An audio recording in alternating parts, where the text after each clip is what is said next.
मुंबई पुणे महामार्ग दरड कोसळून बंद झाला असला तरी या रस्त्यावर अडकलेल्या लोकांकडून टोल आकारला जात असल्याचं समोर येत आहे। ज्येष्ठ पत्रकार जयश्री खाडीलकर यांनी याबद्दल आलेला अनुभव सांगताना संताप व्यक्त केलाय। पुण्यात जायला निघालेल्या खाडीलकर यांना अर्ध्या वाटेतच रस्ता बंद झाल्याची सूचना मिळाली। त्यानंतर त्यांना आलेला अनुभव त्यांनी सर्वांसमोर मांडला। मी आता पुण्याला निघाले होते। आता या पहिल्या टोलवरती आली। हा MMRDA टोल आहे।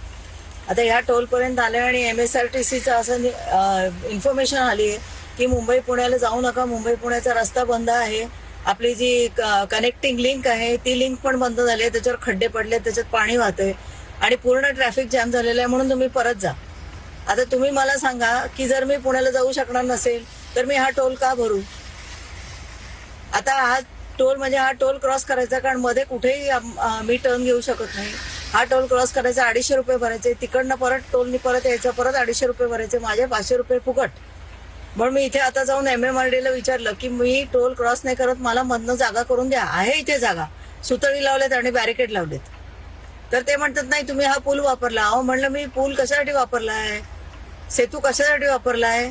पुण्याला जायला। आणि जर पुण्यालाच मी जाऊ शकत नसेल तर मी या पुलाचे जे मी आता इथपर्यंत वापरले टोल पर्यंत त्याचे पैसे मी का भरू? तर ते म्हणतात आम्हाला काही हक्क नाही, तुम्ही मॅनेजरला फोन करा।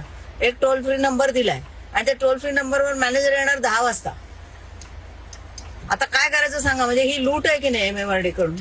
तुम्हाला जर माहिती आहे की पुढचा मुंबई पुणे रस्ता बंद आहे तर तुम्ही इन्फॉर्मेशन देत नाही, तिथे एक सुद्धा पाटी लिहित नाही।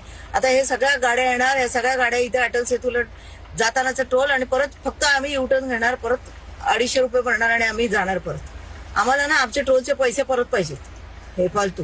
कारण तुम्हाला मुंबई पुणे एक एवढा पाऊस पडला तर तुम्हाला ते हे करता येत नाही, सगळा ट्रॅफिक जॅम करून ठेवला आणि सरळ सांगता आता 2 दिवस तुम्ही मुंबई पुणे वापरू नका म्हणून।